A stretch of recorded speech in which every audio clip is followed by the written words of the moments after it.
All right, we're live Wednesday night, just a hair after 7 o'clock Central. Monday night we were traveling. Actually, I'm still traveling out on the road, but have some special guests, Team Thompson, Nooner and Les Thompson out of Southern Missouri, and going to kind of talk about our last tournament in New Madrid, talk about what we've got coming up, and see if we can get some tips and tricks out of these two, talk about their recent successes in catfishing, and have some fun. So I'll have the chat open. Give us a thumbs up if you can see everything, hear us good. Any questions you have for these guys or myself, definitely put it in the comments and we'll get those answered. But looks like some people can hear us okay. I'm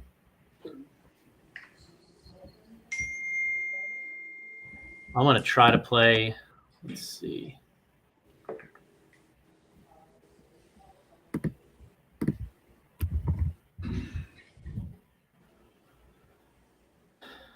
Have you had a chance to see the New Madrid video? Yeah, we watched it this morning. Yeah, look good. Yeah, it did.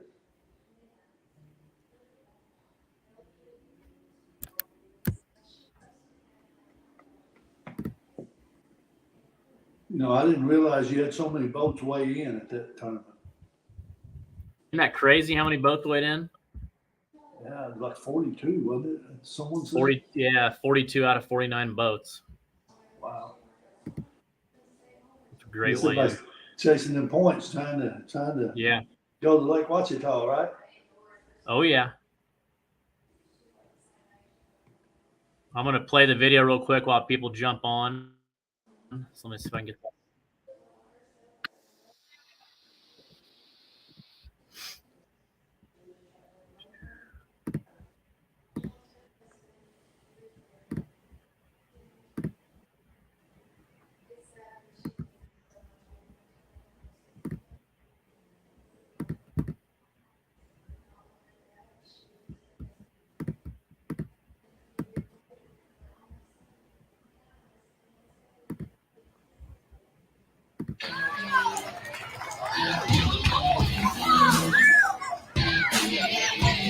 Yeah, baby. Hey everyone, we're here for our last event of the year in New Madrid, Missouri, the New Madrid Fall Festival. It's October, it's beautiful weather, it's low water. But the cool thing is it's in New Madrid and there's a lot of things going on in this small town. A lot of vendors set up. We've seen kids holding pythons, kangaroos, alligators. Like I said, it's fun. There's a ton of people down here on Main Street. It's shut off come 3 o'clock. The Main Street's set up for the boats. We have a giant weigh-in, big fish, big spectators. We got a lot in store for you. You might want to see this is a nice one. Wow. Oh my, look at that. Look at that fish.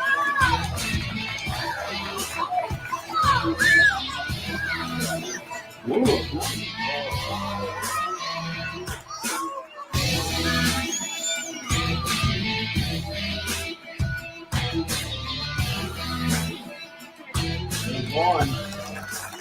So today we had 49 teams again from over 12 states. We had anglers here all week long fishing hard. Pre-fishing has been a little tough. Not a lot of ramps to put into pre-fish. We opened it up from Moore's Landing, New Madrid, and Crothersville. So you have 3 ramps to choose from. And like I said, the water is really, really low. But what that means is big fish. So I think we're going to see, in my opinion, the biggest weigh-in we've ever seen in New Madrid. Look at that team right there. Team with the secret tackle.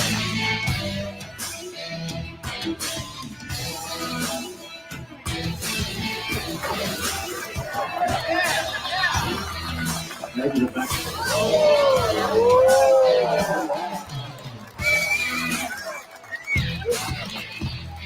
6104 big fish, 18.85. Getting a big round of applause. Got 2 over 100 now. Pretty good fish. We got to try to get into the point championship in Washington. This might be the On my first day I stayed, I knew I would need the call. I was Flag. destined for Pretty glory. good Rise fish. above and never fall. Look at this team. Monster I've on waited so long in my life.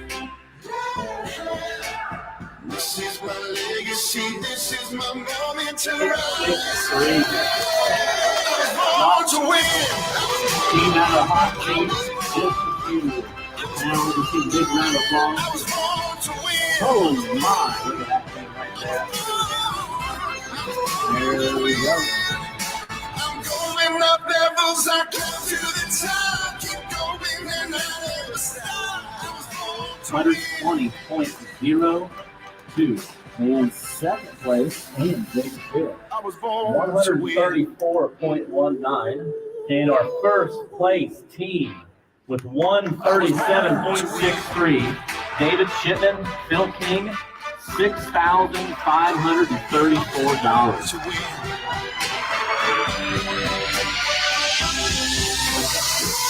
I was born to win.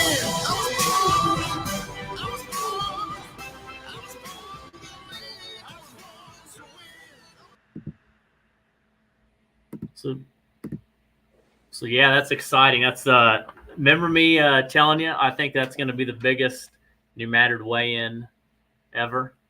Yeah. And I don't know, obviously years past, but I mean, that was 7 teams over 100 pounds. It's crazy weight. Yeah, 7 teams over 100 pounds. Typically it's like 10% of however many boats are in the tournament. Yeah. If you'd had 4 or 5, that would have been the regular standard stuff. So. Yeah, but 7. So I mean, that was a good weigh-in. Like I said, 42 out of 40. That's 2 tournaments now this year that we've weighed just so many boats. Muscatine, Iowa, we had 53 teams and 50 boats weighed fish. So the fishing's been good. The anglers are getting better. But you guys fell a little short to get into the points championship. But I hear you might jump in a boat for the championship, Nooner. Yeah, think about getting in the boat there with Brian and Coy. Pretty sure it's going to happen. Yep, chasing them Division I points. So it's going to be a good time fishing with them two. Yeah, so Nooner can fish. He didn't make it in the points in his top 50. But how it works is we've got 10 tournaments throughout the year. And in those 10 tournaments, we take the angler's best 4. So it's all angler based per angler. So and it got up there. So some people didn't make it. But like I said, it's your best 4 events out of 10. And then if you're one of those top 50 anglers, you can invite any angler that has fished at least 2 Twisted Cat tournaments. So since Nooner didn't make it in the points, a team is going to invite him since he has got at least 2 tournaments in to go to Lake Ouachita. So Lake Ouachita, this is going to be coming up in a few weeks, October 28th. I'll start making calls probably later this week, early next week to kind of go over all that, make sure we get all the teams down. It's an invite only, $35,000 pot, which is big, big money, no entry fee, and kind of on a lake that's it's a big lake that not a lot of people have done fishing on. So be interesting to see what we catch out of there, especially the end of October. Lakes are always good in the fall and in the spring. And this is a lake that nobody's really ever been to. So pretty pumped about that. What do you think? Have you done any looking into Lake Ouachita? No, not yet. I haven't. I know I was going to try and do it today when I was in the big truck hauling beans, but where I was at, there wasn't no cell phone service, so I wasn't able to do it. So might do it tonight after we get done here. Yeah, I got to go on it, 2 months ago and, just kind of check it out. And everything's going to be out of Mountain Harbor Resort in Mount Ida, Arkansas. So it's kind of like central of the lake. We got to go out and scan and stuff. And it was just, the lake is huge. It's deep water. It's big. There's a lot of water. So there's a lot of stuff to cover, a lot of ground to cover. So I'm pretty excited about it. Like I said, it's the best of the Twisted Cat Outdoors series. Having them come to a championship where it's be a lot of competition. So I'm pumped about that. And the points are tight. We also got a few few anglers close in points. Mike Keel's leading by a few, and then you've got Kevin Parks, John Jameson a little bit behind him, and you got Jason Hamilton some behind them, and you got Moore and Blair. So a lot can change. Donna Moore fished a championship a few years ago, leading points at Lake of the Ozarks, and skunked in the tournament and got knocked out. So anything can happen in a lake. And you're familiar with lakes. I mean, you like Lake Wheeler. You fish there. You've done well there. You've kind of been doing excellent on the Mississippi River. Are you excited to kind of get back into lake fishing a little bit? Yeah, I guess so. I'm just looking forward to going fishing somewhere different. I mean, I think Corey and Brian's going to have the lake part took care of. I'll probably just be their net man. Yeah. So let's start with, because that's something I want to talk about. We have a lot of new anglers getting in the sport.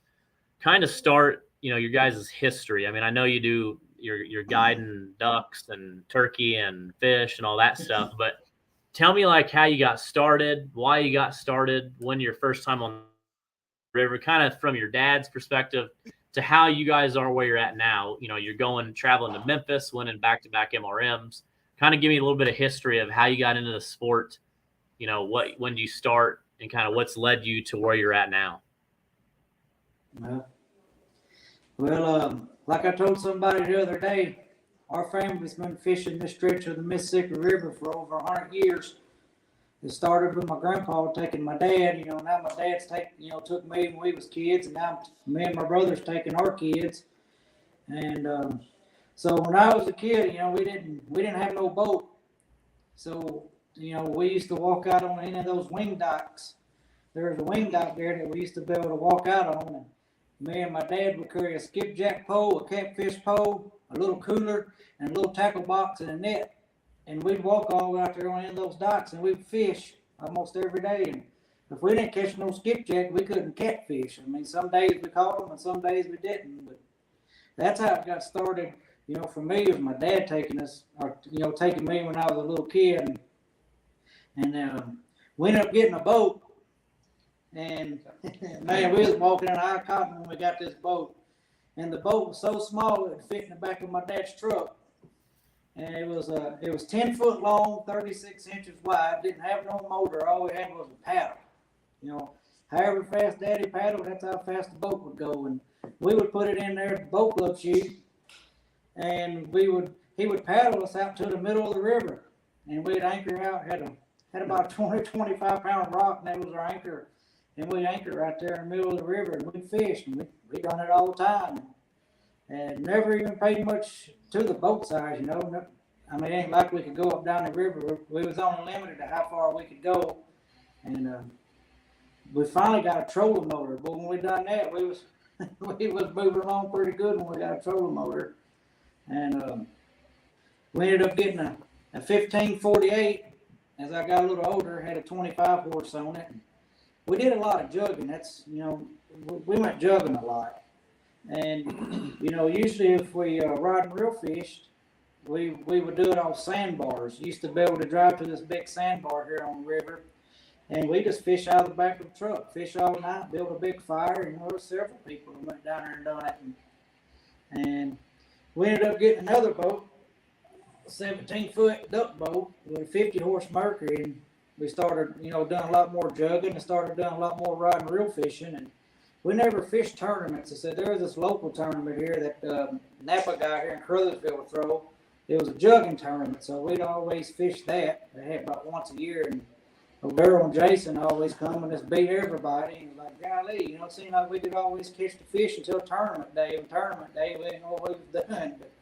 But they didn't have that for a long time. And we started fishing the Crothersville tournament. I think the first time we ever fished that was the first time I met you over at Grizzly Jigs.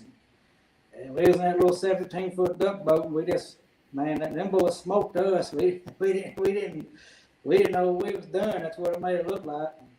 And we got to talking. It was like, man, if we're going to ever be able to compete with these boys, we're going to have better equipment. We're going to have a bigger boat and better electronics. And so in 2020, we bought that Sea Arc Easy Cat. started fishing. We started learning. We got duck and goose hunts in the winter.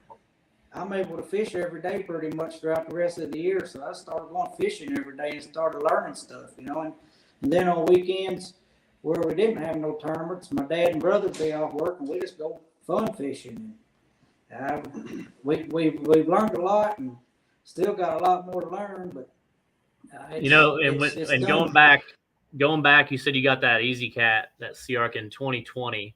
So was it 2019 or 2018 when you fished Caruthersville, and then you also went to Cape in your duck boat? Because I remember those very well. I think it might have been 2018 when that happened. We fished Caruthersville that year, and we fished Cape. And Cape, we spun the prop on that little boat in the first 30 minutes and wasn't able to fish the rest of the day. There was two women laying out on the sandbar getting suntan. And we walked over to them. We was able to make it to the sandbar. And Dad and my brother walked over to them, and they ended up pulling us back to the boat ramp. Got our boat loaded. But yeah, so I remember that like it was yesterday. You know what I mean? It was, you were brand new into the sport of tournament fishing. I think we'd done the Caruthersville event or vice versa, and then at Cape you'd spun the prop. And I'll never forget the boat you had. And you had a positive attitude, but you were kind of like, oh, this sucks. We spun the prop 30 minutes in, but you stayed after it. And I mean, it's crazy as a tournament director for so long. Like I've seen a lot of that, people come and go and, to get discouraged, but just like what you did there. I mean, now look at where you're at in the sport compared to where you were in 2018, 2019. I mean, it's, you stayed after it and it really shows. We really got serious in the tournament fishing in 2020. That's when we decided to go buy our new boat, and rest is history. We've been just, it's crazy with a big old boat with a big motor. It'll give you that much more of an advantage over somebody with a small boat. We always said, oh, you don't need them big old boats and everything to catch fish. Well, you're right, you don't. But, we only had a 6-gallon gas tank on that little John boat, and we could only run 36 miles. And now round trip 36 miles. And now you got people running 80, 85 miles from the boat ramp one way just to go fishing, So being able to cover a lot of ground real fast with those Suzuki motors, man, it makes it so much easier. Yeah, 100%. Do you think that starting in that small boat, starting fishing off the sandbar, like those techniques, like catching skipjack early on, help you kind of understand some things that maybe like a new angler that didn't get to do that, he gets into the sport and he just buys a boat, so he doesn't have that kind of grassroots bringing up, you know what I mean, where he can kind of learn how to catch skipjack when he's got to walk on the end of a dike and try to catch skipjack. Everything's from a boat. You think that helps you kind of with a little bit of an edge? Well, yeah, I think it did, Alex. When we first started this stuff, like you said, we were fishing off the sandbars, and of course we knew how the current would react to the different size weights you put on your poles, and how to use the hook 6 or 8 inches above your sinker, that kind of stuff. And most people do know that unless they're brand new in the sport. But I think it helped us a lot. I mean, plus we didn't always just jug fish. We did some rod and reel fishing, but that was mostly for crappie and stuff, and that helped us too a little bit. It was a pretty humbling experience to remember all that stuff, and then what we've been able to accomplish in the last years. Pretty unbelievable, to be honest with you. Well, especially now in a bigger boat, being able to fish stuff you couldn't fish or get to in a small boat. You know what I mean? So I think you kind of, when you start off in a big boat, I think it kind of hurts you a little bit not knowing some of that grassroots stuff, or having to fish off a dike or doing that, or fish off a sandbar. And I think that's kind of a cool thing. It's like I said, I always think back to that day that you spun the prop at Cape and got pulled in by that boat, and it was a bad day for you, but you stayed positive. I think you had your typical humor about yourself there too. That was something and you else. kept coming Hey, back. Alex, I can remember in 2017, before we ever started the tournament fishing, they would have that Crowsville tournament, and they would have the captain's meeting at the casino. And Nooner and I would ride over to the casino and just drive through the parking lot or walk through the parking lot just to look at all the boats to try to figure out which boat we really wanted when the time was to when we had time to be able to do that. You know, Nice. that was pretty neat too. So, what's kind of some of your goals now? I mean, you guys have done awesome on the river. Didn't you have like a cabin or something, or something at Wheeler that you were kind of going back and forth to? Because I know one year, I don't know if you were maybe struggling on the Mississippi, but you guys really focused a lot on. I think you skipped one of them, like the New Madrid tournament, just to go fish Wheeler Lake. Right. So what's changed there? Man, we always said, you know, if you can catch fish here at the Crothersville stretch of the Mississippi River, you can catch them anywhere, because you know it's a really tough area to fish. You know, it's not like New Orleans or Helen or Vicksburg for some reason. You know, it's catching all those fish down there is just crazy. Very rarely does that happen here. And so we always heard a lot about Wheeler Lake.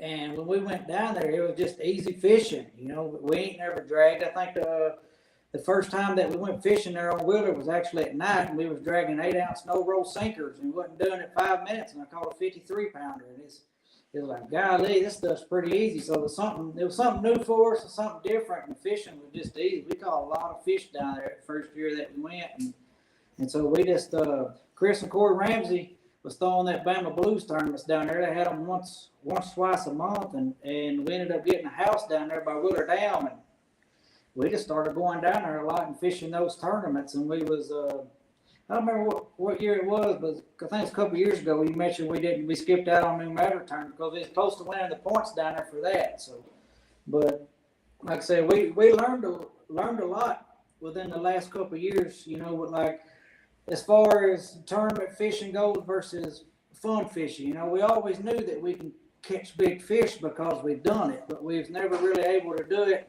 on tournament day when it mattered. And I think last year at the Crothersville tournament, that's when it all clicked for us. And you know, that was always one of our main goals in the tournament that we wanted to win more than any was here at home at Crothersville, you know, for the hometown crowd. And that was always a tournament that we always struggled at. Because, you know, it's your home water and you get hung up on spots instead of fishing the different conditions, you know, of the weather, the river stages and stuff like that. And last year at Crothersville, it just clicked, and, man, we started catching more fish. You know, the more we learned about the river and the fish's behavior and getting a pattern on them, the more fish we caught. Now we don't ever really go down to Wheeler Lake or Wilson anymore, except it's 4th of July. Us and our family goes down there to go swimming and tubing and stuff, but we ain't been down there in a while. So break down, you know, you've got those stretches figured out. You've been to Alabama, got that figured out. Like I said, you got the New Madrid Crothersville's kind of your backyard. You go to Memphis and do well. So this year you went to Alton, 100-boat tournament. You've never been up there at all, correct? No. So how did you as a team say, we're going to go fish Alton? We're going to go up on this day. Like, how did you go up there and attack that? Since Alton's unique because it's a trailering event where you can fish above Alton Dam, below Alton Dam, the Missouri River, and then below St. Louis. There's a lot of different unique areas, and you did well. So kind of explain how that happened and what worked for you guys. Well, you know, we've always heard a lot about the Alton tournament and heard real good things about it, and a lot of big fish being caught up there. So, you know, I think I messaged you. I don't remember what it was. I said, hey, is it too late to register? He said, no, register now. So I called Dad, like, hey, register for a tournament. But the deal was, you know, Dad only gets so much vacation a year off his job. And, you know, I think we might have spent, 10 days down at Vicksburg, and we're going to be down at Helena next week for the mega bucks for about 8 days or something like that.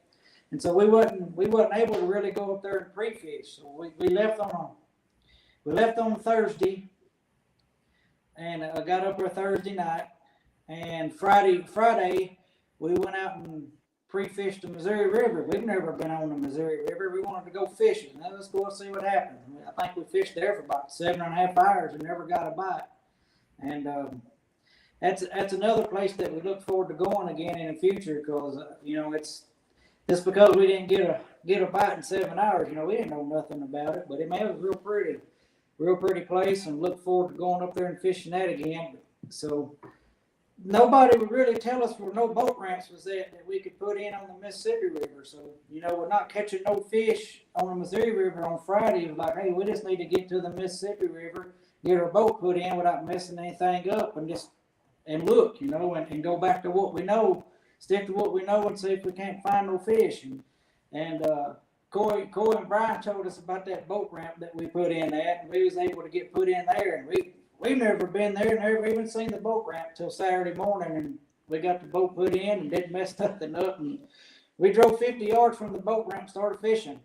I mean, we never lost sight of the boat ramp all day. We just found some fish down through there. I mean, nothing big, but it was good enough to get us a 10th place finish. But when you say that you went out and you found them, like, did you actually? Because when you tell the story, it's like you just said we found the Mississippi River, we put the boat in, went out 50 yards, dropped the trolling motor, and kind of just started fishing. Or did you go out and do a little scanning first? So you literally didn't know what you were fishing. You just went in, put the trolling motor down, started fishing. Yeah, we just went out there and dropped the trolling motor and started bumping 50 yards from the boat ramp. And I don't remember how many fish we caught that day. I don't think it was very many. Was it 5, 6, 7, maybe something like that. But no, the current was pretty fast, and we ended up running our trolling motor battery down with about 2.5 hours left to go on the tournament. So after that, we pretty much just dragged our baits, let the current push and just drag them until we got tired of getting hung. So there was a lot of structure down there. There was a lot of wood, and there was a lot of rocks. And there, we caught most of our fish there. There was a little ledge, and you could. I mean, if you know what you're looking at, you can look at the water and tell that there's a ledge there from the way the current was acting, and it was just like a 3-foot drop off, and went from like 20 foot to 23, and that was it. And that's where the fish we caught was laid up on right on that ledge. So I don't know. I thought it was pretty neat that we just put the boat in the water and started fishing and was able to get 10 out of 103 boats. Do you think that it helps? Like, there's a difference between, you guys have something figured out when it comes to bumping that somebody, another team might go out and almost, let's say that they were side by side with you guys. Is it anybody can catch those fish, or do you think that some people have a little bit of an edge when you're bumping? Like, you know what I'm saying? Do you think you're a better bumper than the next guy, and that's why you guys can really hone down on those bigger fish? Or, if your boat control, your speed, keeping bait on the bottom, being too close to the boat or too far away. I mean, a lot of those things play in. Is there like a tip or like a trick that you would say, something that helped you over time? You don't have to say like the rig that you use, but a lot of people can say, well, the Massengales fish this section or whatever. Well, there's a lot of people that could fish the Massengales run or their line and not catch the fish that they catch. Could it be because their boat control, their bait? There's a lot of different factors. And I think that that's what's starting to set some people apart, is the minor things that they're understanding in catching more fish. I think boat control has the most part to do with it. I mean, we do more like on control bumping. You know what I mean? Like, I don't know. We tend to fish a lot slower than everybody else.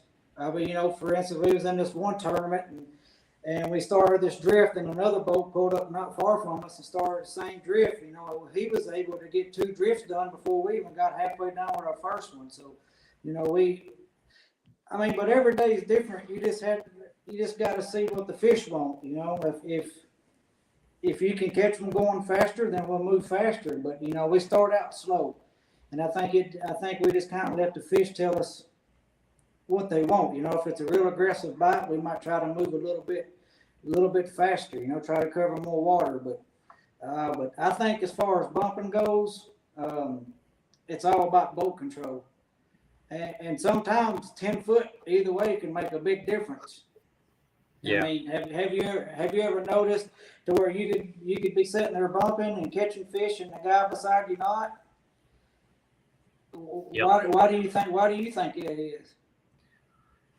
I think a couple things are who's further back if you're close, and I think depending if you're on a ledge or who gets to the structure first. I mean, so I think a lot of times when you're fishing with a partner or team or whatever, one guy might, like Charlie. When I fish with Charlie, he loves to get his bait back. Like the second that I'm getting ready, I mean, he's like, hold on, and he'll cast his rod or his bait out there to make sure his bait gets in there. You know what I mean? But I've also seen it the flip side where, I fished with Wade Kaminsky, and me and Jake are fishing further out, catching fish, the more fish, but Wade's catching the big fish. Mm-hmm. So again, I think Wade has that confidence, and he likes to stay closer to the boat, and he catches really good fish. And maybe you have that confidence, or you guys that are catching fish further away. But I think it's as long as you're understanding what's going on and not what I always call bumping for ghost, where you're just baits down there. You don't know what's going on. You might not be on the bottom. You might be on the bottom. But I think the boat control and, the bait control, knowing exactly what you're hitting, what you're fishing, if it's rock, mud. I love those transitions of, being on a ledge where I can feel the rock and I can come off a hair and get into mud. Mm-hmm. That's my favorite thing to. That is kind of like I'll zigzag the boat as I'm trying to drift down. Yeah, move in and out to see if they're closer to the bank or more toward the middle. Yeah. 100%. So Chris Parker said, "Who is the brains behind this massive trio?" Hey, man, we're a team. It's a team. That's a good answer. Yeah. Yeah. We've just been doing it so long now. We've not been bumping that long, but we've been together for so long fishing that we know what the other guy's going to do. I mean, we put 3 different size weights on. So one of us is out there farther, might be 250 foot behind the boat. Another guy with a little heavier weight might only be 200 foot behind the boat. And another guy, the third guy, a little heavier weight, might be 150 foot behind the boat. And, we stagger that. We do go in and out, just like you said, but it's just a lot of fun. We have fun. Yeah, and I agree. And that's, somebody brought that up. The brains behind the massive, who catches the most fish. The one thing that I've noticed as an angler and a director, as if you look at results time and time again, it's the people that stick together, the Massengales, you guys, the people that have that consistent partner. So you don't have to, if Trenton catches a fish, that you got to do this with the trolling motor, that you got to do this with the net. I mean, sometimes it's so good. You guys work so good together that you just know, you don't even have to talk. You just say, you got to fish, and they know what to do. And I think when you have a different partner all the time, that hurts you. You know what I mean?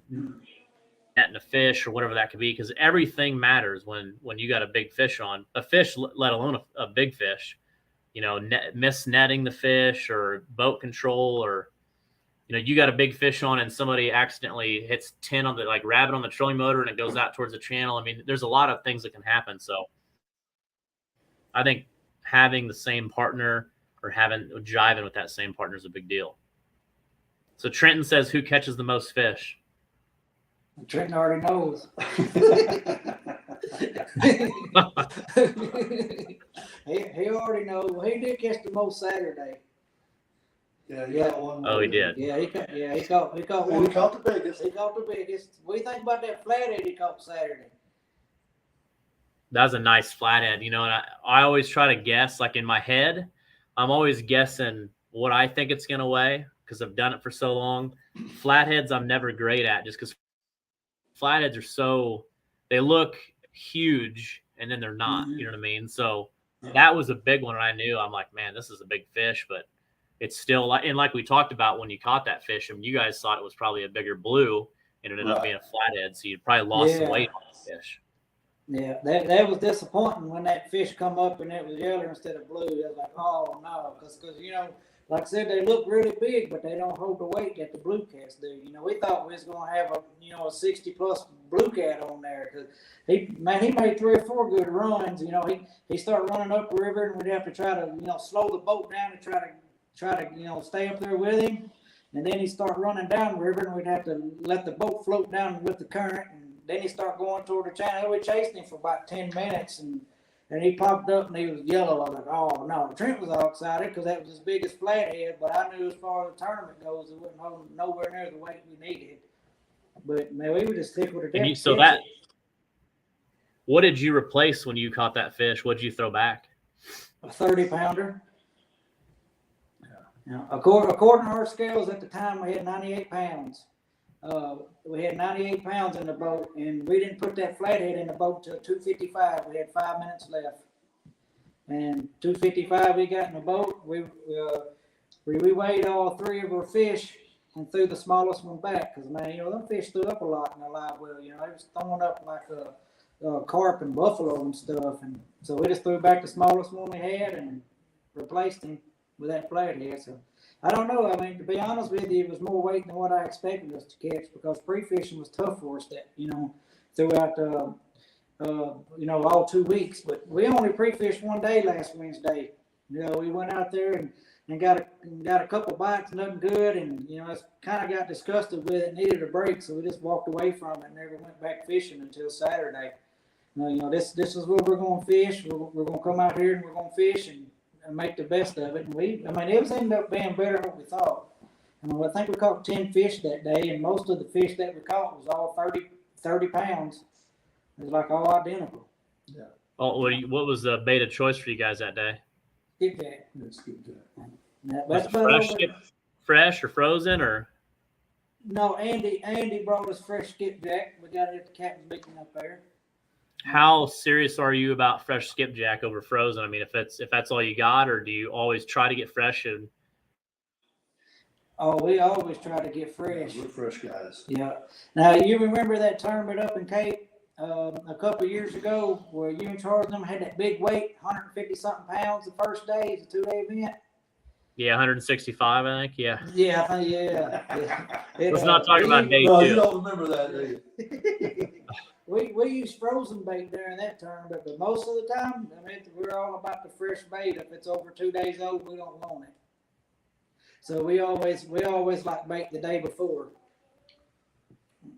Especially on 2-day events, 2-day tournaments. I think that fresh bait is just fish frozen bait any day. If you go out there and have a good day with frozen bait, how good of a day you think you could have had if you had fresh? I agree. Then I'm going to throw you off a little bit. What's your thoughts with Kirk Lucky and Nate Bardo?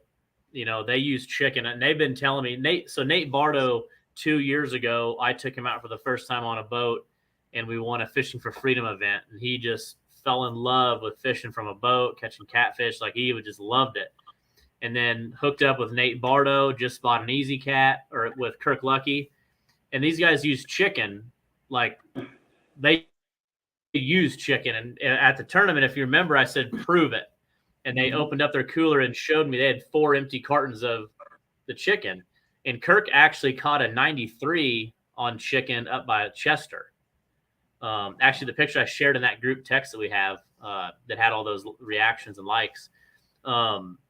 What is your thought on that? I don't know. I mean, did he try using skipjack too? I mean, as far as I know, they use chicken a lot, and I think it's just because it's easy to get. But they said they caught 35 fish Saturday at the tournament. Now I don't know where they ended up. You know what I mean? He has caught a 93 on chicken, and they caught a ton of fish. They showed me some pictures from their day. They had a wonderful day out. I think they were in the 70s or 80s, something similar to something like that. But that's crazy on chicken. We always joke about it as tournament anglers that I'd never use chicken, and now we have people using chicken. So I just seen what your thoughts are on that. Have you ever used chicken or something weird like that? Well, I think we have. See, my grandpa and my dad, when he was a kid, they used to use hog milk. Mm-hmm. And when I was a kid, we used it. We would bait our jugs and everything with it, and even rod real fish with it. It seemed like we didn't catch a lot of fish with that, but the ones that we did catch was big. I mean, it was big fish. But as far as the chicken goes, I think we've used that a couple of times. Well, we bought it once or twice, Yeah. and But we've not really used it. We might put it on the hook for 30 minutes and then take it off. But, you know, earlier in the broadcast, we told you that we were still learning. I mean, if chicken works and we do decide to try it one day and it works for us, that might be the next step we go to. We typically don't fish shallow water, but a lot of people do, and a lot of people catch fish. So, I mean, we've still got a lot to learn. And if chicken's one of them, then I'm not opposed to doing whatever it takes. we're gonna have some chicken in the boat at Megabucks. And you never, and that's what's cool. Like, and something I keep seeing, and then we'll get to some of these questions, is you like Muscatine, Iowa, you know, all those anglers weighed fish. Well, you had teams that were dragging baits in the channel. You had teams that were drifting, anchored, bumping, all that, and everybody caught fish in their own unique way. So, I mean, I think that, you know, I do not like shallow water. I feel like I can't catch fish in shallow water. I have, but I don't like shallow water. I love deep water. That's just what I really always try to stay after. So everybody's different, but in these tournaments, you're starting to see people are doing well and catching lots of fish, but you guys might be fishing deep mud or deep wood, and then the guy across is fishing 10 foot of sand and doing just as well. So I mean, I think that there's a lot of fish out there. The fish are scattered, but it's just finding that pattern that fits for you and getting them. So I'm reading. So Chris Stout, well, let's start with David. David Shipman says, do y'all have any trouble netting the big fish in the strong current? So maybe how are you guys netting your fish when you're fishing that strong current? You know, you hook up on a fish, then what's your plan? Do you hand the trolling motor remote over to somebody? Do you run it and the rod? Dad gets the net? I mean, how does that work? I normally keep the trolling motor remote around my neck. So, you know, every time we hook a big fish in the current, you know, as soon as he hooks up, we leave the trolling motor on for just a few seconds, you know, and then after the fish starts fighting and pulling good, we'll kill the trolling motor and float with him. You know, most of the time on the stronger current, you know, like let's go back to that 80-something pounder I caught a couple of weeks ago. He just pretty much just sat in one spot. So when I killed the trolling motor, the boat floated towards him, and it really didn't start fighting until I got him straight up and down. But sometimes in a strong current, you know, we may have to chase him. You know what I mean? But most of the time, just killing the trolling motor helps out a whole bunch. And I've seen it on those bigger fish, to where when the boat starts getting close to right when you about to have your line straight up and down, they want to run toward the channel. Whenever, you know, in a tournament, we chase him. So if he's running toward the channel, I'm gonna use the trolling motor and go toward the channel with him. You know, because you know, fun fishing might be a little bit different. You know, but in a tournament, we need to get them in the boat when it matters. But most of the time, just killing the trolling motor, that's pretty much all we do. Like I said, occasional chase them, not very often. I know at Flathead the other day, we had to chase him a couple times. Have you ever had any close calls where you got hung up maybe when you were fighting one, or it started going to the front of the boat and you were worried about the trolling motor getting caught in the line? Anything crazy like that ever happen? A few times.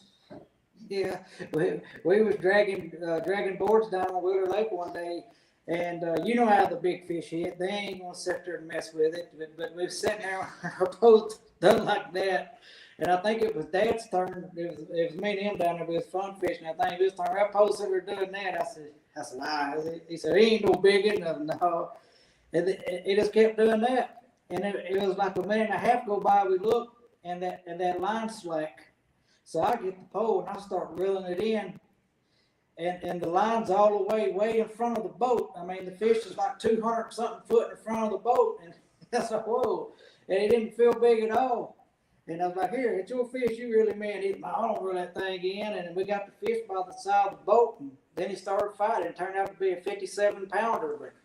But as far as having a big fish hook and getting off, that got me pre-fishing for the Crothersville tournament. I was in a place where I had service, man. I was watching TikToks. And I was staring down at my phone, and I heard something. I looked, and I seen that rod that was bent over. And I mean, he had the rod all the way down in the water, and I went up there to get him. And when I did, he was already going up river. He got the line on the prop, and man, he snapped it. So, Ooh. golly.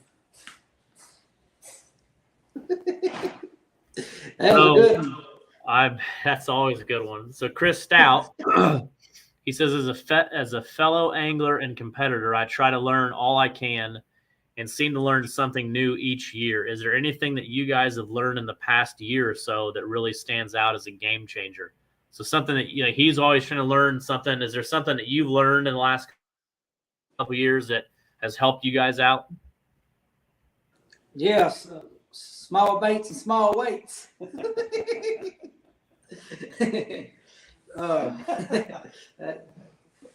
Man, I think just fishing structure. You know, I mean, we always said that good anglers is all going to look at the same stuff. You know, from where we like to fish, I know Hunter Jones and Chris Stout likes to fish it too. So you know, it's even the Massendales. You know, I mean, good catfish anglers, we all pretty much look for the same stuff, whether it might be slow deep water, or wood, or rocks, or ledges, or you know, on some type of structure or like that. I mean, you know, if you're sitting there pre-fishing for a couple of days, and you're fishing, you know, deep water, and you're not catching no fish, you know, everybody just go and move, you know, try looking shallower. They got to be somewhere. But I think Chris Stout and Hunter Jones knows more than we'll ever learn. I mean, them two right there, you know, they're hard to beat. So I'm always calling Chris Stout and asking him for a guide trip. I want to book a guide trip with him. Yeah, me and you both. Yeah. But man, we don't do nothing no different than them. I mean, I think what separates us from anybody else is we get to fish a lot. You know, we get to fish pretty much every day. You know, every day we're pretty much out there on the river.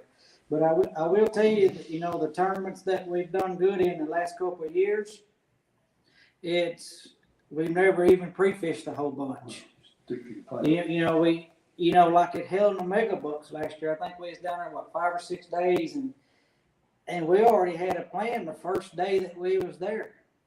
And the rest of the week, we just tied on some little hooks and used little bait called eater-sized fish. Because, you know, everybody knows I like to cook fish and eat fish. So that's all we done all week. And it didn't even seem like it seemed like we didn't even really put a lot of effort into trying to come up with a plan, because it seemed like we didn't put a lot of effort into it because we already had a good plan. And on tournament day, we'd have stuck with our plan. I mean, here's what we're going to do, and we stuck with it. You know, like we knew the wind was supposed to be bad. Well, if we can't bump here, we're going to go here and do this. You know, we come up with a game plan and we stick with it. And sometimes it works and sometimes it don't. But I think the main part about it is don't be discouraged if it don't happen the first hour. You know, you got 8 hours to fish a tournament, and all it takes is one spot in 15 minutes to win it. So I think you got to stay positive and confident the whole time you're fishing. Oh, 100%. I agree. No, and you guys, like I said, doing that, there's so many times people come through the morning line and they're second guessing. They're like, I'm not sure. They're kind of asking their partner where they want to go. Right. I think if you got a game plan, stick to it. You know what I mean? I think it's when you're second guessing, you go out and fish that hour, you haven't got a bite, and then you start driving around. You become a pleasure boater by 8 o'clock. Exactly. That's bait's not in the water. I mean, the more time you have bait in the water, the better chances you are going to catch fish. Yep. And that's what we talked about for the Alton tournament. You know, we've never been there, and we said, well, we really don't have that much time to just ride around and scan and try to find fish. I mean, the longer our hooks is in the water, the better chances we have. Oh, new boats were running. It Oh, was like yeah. the Sea Arc 500 going down through there. Everybody back and forth. Yeah. Yeah. You see a That's- boat. hey. Yeah. I talk about that all the time. From years ago, me and Seth McAllister, we always joked about that. Like, we always had a game plan. You know, we're gonna go run this line. We're gonna run it a couple times, and we'll run it. And we'd kind of pick a team, and every single boat we see, that's who we say, hey, there's Team Thompson again. And I mean, it's crazy how many people, and maybe it's good, maybe that works for them, but so many people drive around. I mean, constantly. The MRM tournament, the amount of boats we've seen up and down, you're not fishing. You know what I mean? So I think it's tough. If, you know, even in an 8-hour tournament, you know, some people have 10 spots. I mean, if you have 10 spots, you better be pretty confident, because that's a lot of time to fish 10 spots. I mean, Oh, yeah. whether they're different scenarios or different little patterns, but I just try to find that spot that is holding a group of fish and stick to them and grind it out, because it seems like once you move, it gets rough, and then you start second guessing, and then this doesn't work, and then it's 10 o'clock, no bite, and you're throwing a Hail Mary. It's not going to work. Right, right, for sure. Yeah, I mean, you just gotta stick with your plan and trust your pre-fishing. You know, I mean, if you go pre-fishing and you pre-fish 4 or 5 days, and you got places that you ain't even had a bite, and you finally find some fish, and that's the only place you caught good fish all week. You know, we would, you know, we need to live and die there. You know, sit right there in 8 hours and just, you know, beat it up and try to make them bite. I mean, you don't have nothing else. You know, so nothing else works. So we'd always just, you know, stick with our plan and trust our pre-fishing. Yeah, just Well, like Alex, Aaron Gerald. You also mentioned that they did that up in Muscatine, Iowa, that they caught fish dead sticking, they caught fish dragging, they caught fish bumping. I mean, to be honest with you, we know how to do each of those. And I think that is a big plus in our favor too. Because if one thing, we know fish are there, and if we can't catch them bumping, then we'll drift over them. If we can't catch them drifting, we'll drag over them. We'll do whatever it takes. Yeah. We think. So would know, you I think do you focus on, if you find a pot of fish or group of fish, that how long will you target those fish? Like, do you sometimes try to find like a big group, or do you find one or two? And like, will you spend an hour? Will you spend 3 hours? Like, if you say, man, these are 2 good fish sitting here. Like, you found them on the sonar, you know they're catfish, you got it. Like, these are the fish. Like, how long will you spend on those? most of the time we don't like if we anchor on them. You talking about, you know, find them on the graph and, you know, spot lock and anchor on them. Most of the time we don't give them no more than 15, 20 minutes. I mean, but you know, if we know there's 2 good ones there, we might give it in an hour. You know, but you know as well as I do, most of the time, if those fish is going to bite, it ain't going to take long. I mean, it's going to be fast. You know what? It depends on the water temperature too. You know, in wintertime, it might take a little bit. They might be a little bit slower to react to it. But this time of year, them fish ought to be killing it within 4 or 5 minutes that it's there. You know, I mean, you know, like down at Vicksburg. You know, Vicksburg, we never bumped the first time there in that tournament. We anchor fished all day, and my brother threw out the first rod, and before we could even throw out the second rod, the first rod was going down. You know, so it don't take long. You know, I think if they're going to hit it, they're not going to waste no time about it.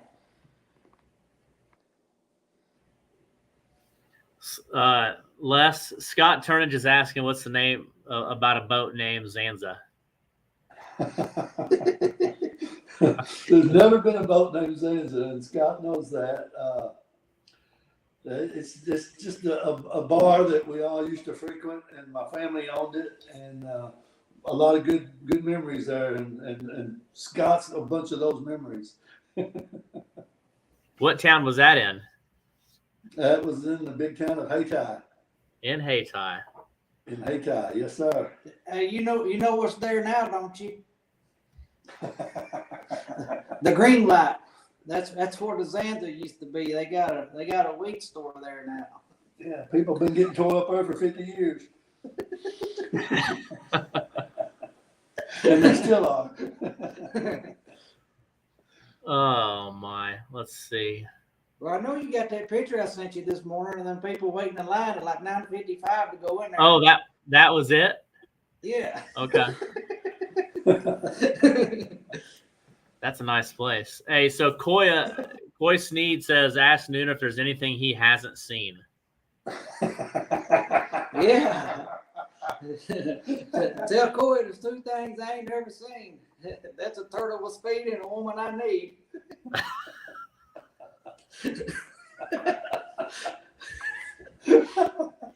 Oh my, I love it. Boy, you got it. You know that joke, don't you? Yeah. Yeah. I showed you that video. I was messing with my wife that day. She's in there working, and I come in there saying that. And that was before the Alton tournament. Oh my. Yeah, he's laughing. He's crying, laughing right now. Tell Scott Turnage that next year when we follow the Twisted Cat tournament, and when we follow your trail and you go into mid-Missouri, that he needs to be our partner and show us where to fish over there. Yeah, he's listening. Justin Brown says, do you rely on your plan or your instincts? Well, I don't know. Maybe a little bit of both. I mean, we ain't never been that type of fisherman. Really just to, it's, I don't know. It's kind of hard to explain. It's kind of like playing blackjack. You know what I mean? Where you do this the same way every time, and then the next time it comes up, well, let's do it a different way. We always we kind of use our instinct to see what's what we do according to our plan. You know what I mean? By what the fish is doing. So I guess, if you're anchor fishing and you're getting a really strong bite and the fish is really aggressive, you could bump through them or drag through them. So I don't know, man. Just kind of let the fish tell us what they want. So here's a question I got, and I've talked to a lot of people about this, Ryan Casey, a lot of great anglers over the years.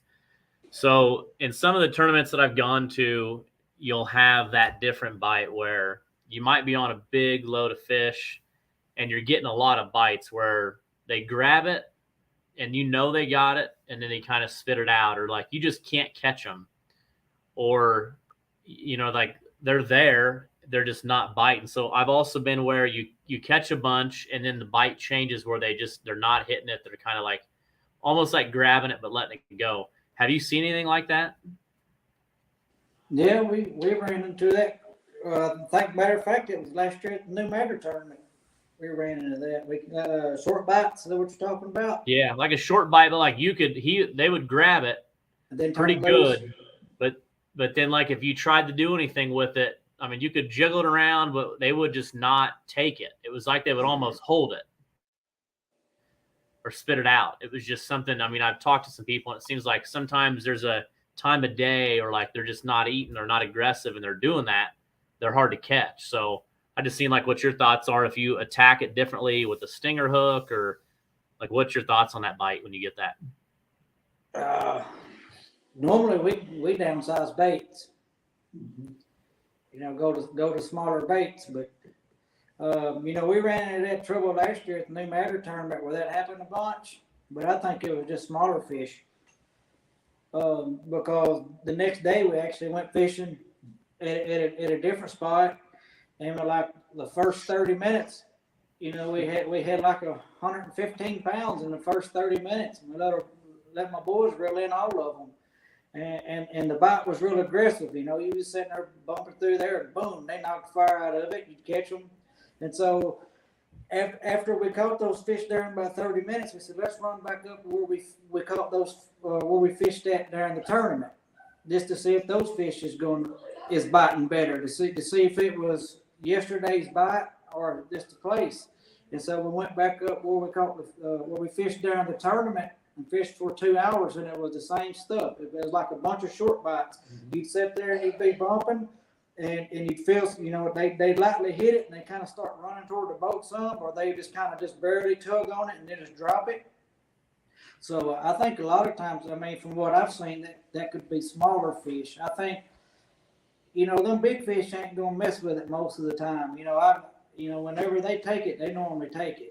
From what I've seen, and versus that instance, what I was telling you about what happened last year at the New Matter tournament. We moved to a different area. Fish was aggressive. Went back to the same old place, and it was what you was talking about, a bunch of short bites, and wasn't taking the bait. What about size of bait? What's your thoughts on? You think bait size matters? Do you think time of year? Do you think that do you ever use moon eye, or is it always shad in the winter months? Like, what's your thoughts on bait and bait size? We pretty much use skipjack year round. But I don't get to fish in the wintertime because I'm chasing them ducks. But we like moon eye, but we just don't hardly get many of them down here. Occasionally we'll catch them on the dikes when we're trying to fish for skipjack, but not very many of them. And we like fresh moon eye, and this seems to be really good bait. But as far as the bait size, like we always let the fish tell us what they want. Like if we use 6 rods, we'll put big baits on 2 of them, medium baits on the other 2, and small baits on the other 2. And whichever one's getting the most bites or catching the fish, that's what changes all of them.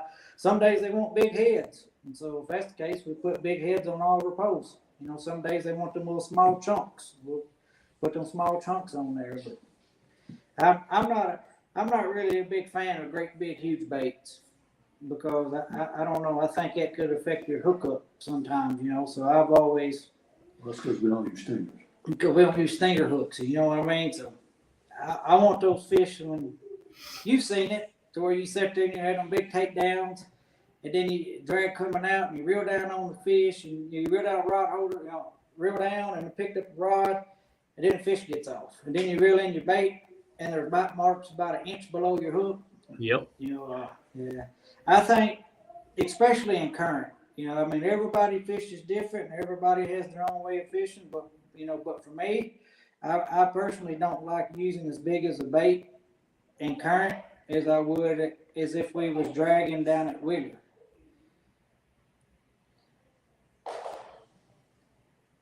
Yeah, no, I think I don't like the stinger hooks. Sometimes it seems like for me it'll get sticks back in the bait, or there's always an issue. So, but I have lost a lot of fish because I got lazy and didn't put a stinger hook or just cut it too big, and Yeah.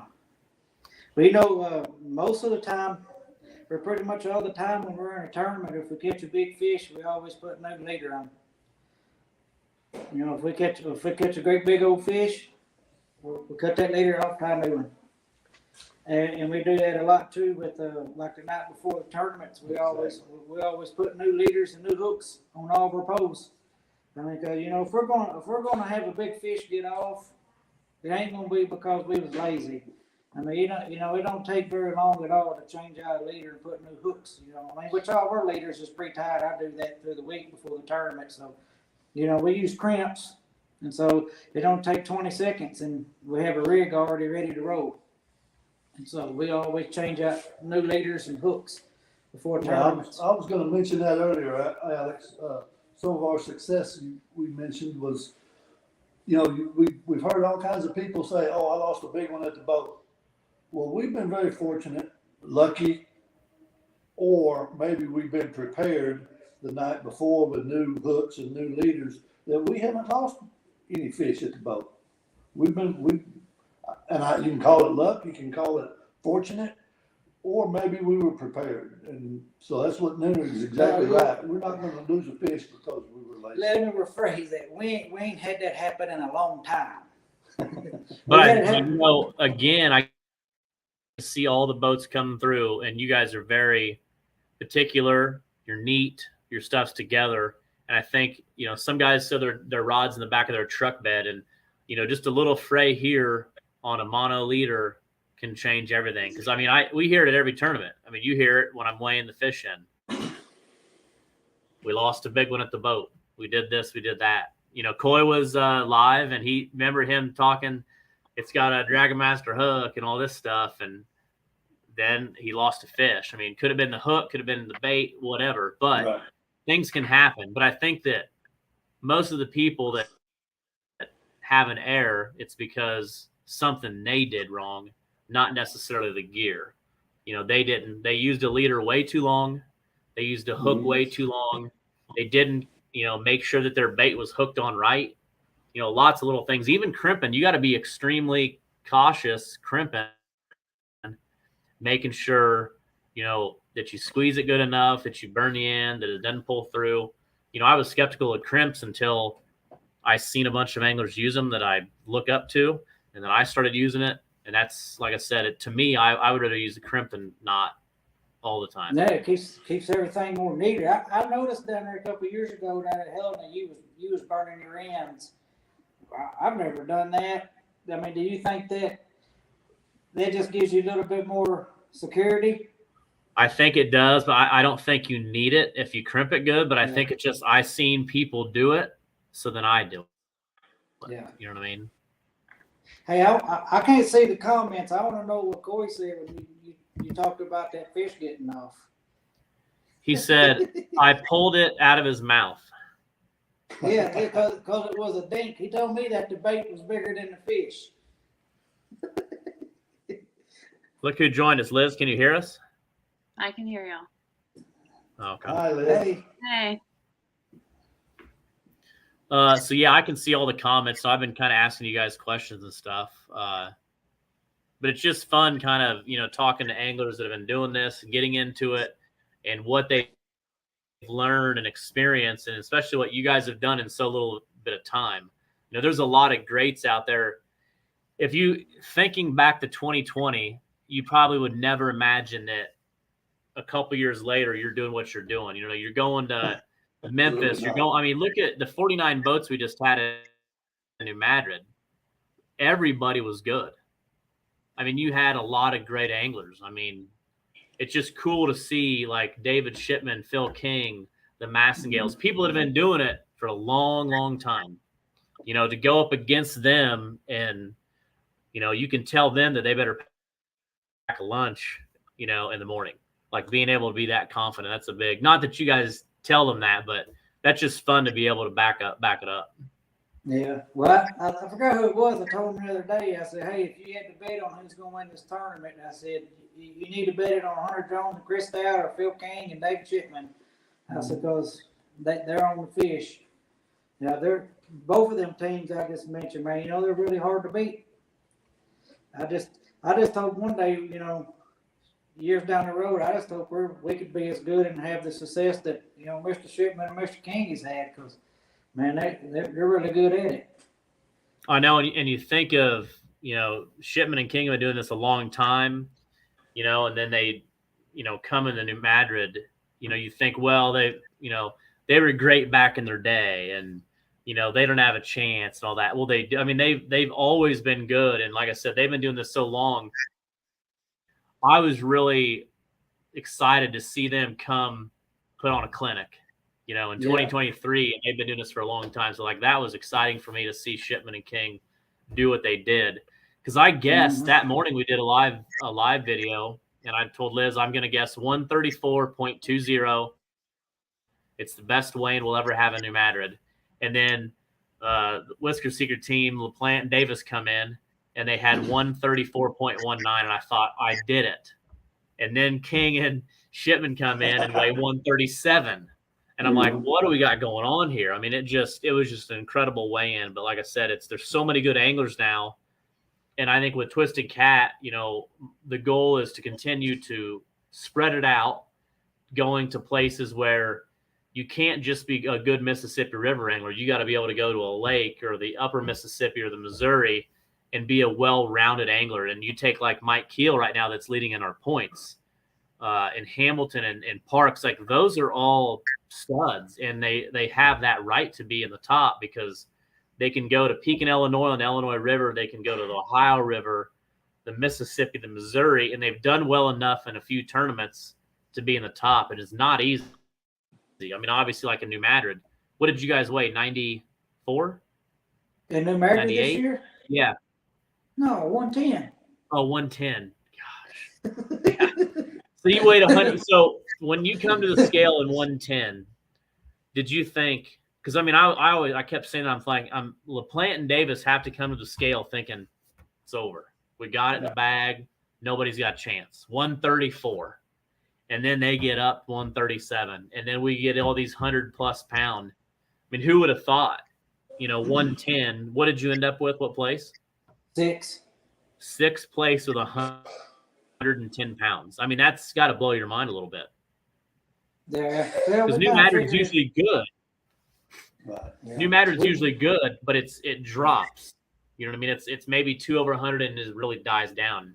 And it wasn't that case. Ain't that crazy? Like the difference, New Madrid, 7 boats at over 100 pounds. Like down there at Vicksburg, we had 120 pounds and got 15th place. With a 40-pound average, you'll be in the top 3 and in 95% of the tournaments, if not winning. That's always our goal to have, 120 pounds, a 40-pound average. Yeah. And it's, when you get over that, you got a good chance of winning. Like last year at the MRM, 2 overs and an under, we have 129.65 pounds that day, and we didn't think we would win.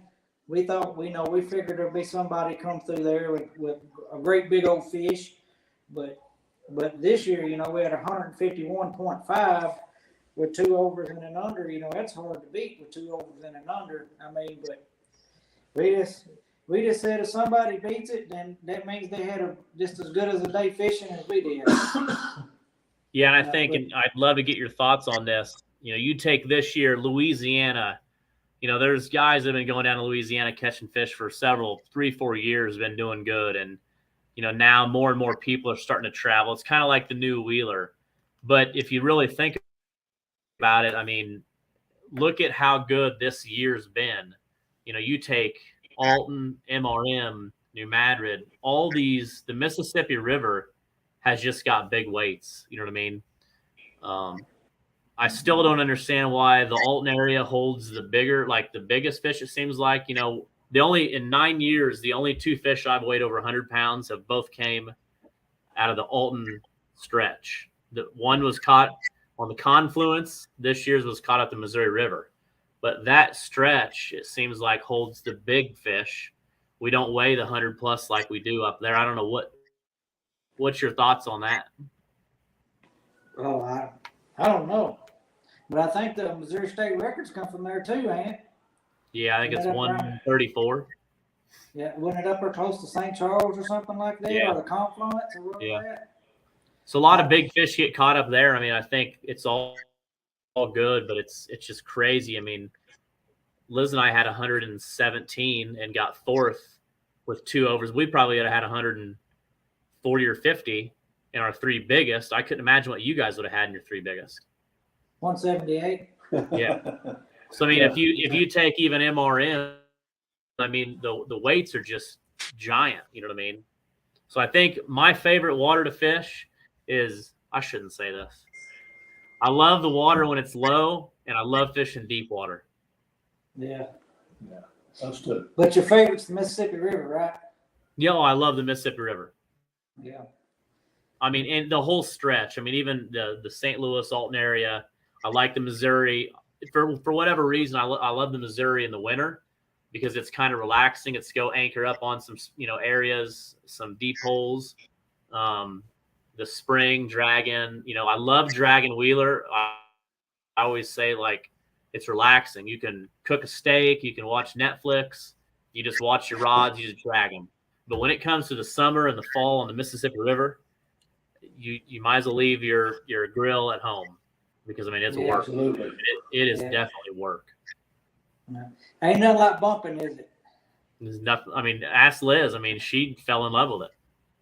I did. Yeah. Yeah. You ever had one try to pull the pole out from your hand? I thought that was going to happen a few times at MRM. Yeah. Y'all caught a lot of fish, didn't you? Yeah, we did. I think 35, 40 fish we caught. You know what I mean? We Yeah, it was caught wild. MRM. We caught Yeah. 7. Yeah. Yeah. That's what we was talking about earlier. What our 3 biggest fish would have been that day. We had to throw back a 42 pounder. You know, that was our 3rd biggest fish, 42. So I think we had what, 81 and a 56 and a 42. That was our 3 big fish. And that's crazy, man. That's crazy how that stuff worked. And we only had one under. And Yeah, thank yeah. goodness we had it, or Mr. Shipman and Mr. King would have beat us there. Yeah, yeah. They gave us a scare down there again. Yeah. But I don't know. I kind of, you know, like I told you back earlier, you know, we didn't, all the tournaments that we've really done good in the last couple of years, we've never really even got to pre-fish as much. You know, we only pre-fished that week for an hour and a half. And I mean, I don't know, man, it's crazy. The first place that I went to pre-fishing, I wasn't fishing 5 minutes and caught an 83 pounder. And I was like, golly, you know, I've never caught a fish that big. You know, that was pretty cool. But I felt like we was on some good fish, but I never would have expected to catch 151 pounds and to win that dude again. You know, I mean, I don't think anybody who fishes tournaments, you know, our mindset is, and I think everybody that fishes tournaments mindset should be the same. You know, in it to win it. You know, I mean, if you're going to fish in a tournament, you want to win. No matter who, no matter who it is. But that was just crazy. I mean, but in all reality, if we can get in the top 10, you know, we'd been happy. But I never would have thought we would have won it again 2 years in a row. So, but we want to win it again. But one more time. I mean, because, you know, I think they had the MRM now for 8 years. This year's was the 8th year. And out of the 8 years that they've had it, 3 teams have won it twice. You know, the Massengales won it back to back the first and second year. And then Lisa and Terry's won it twice.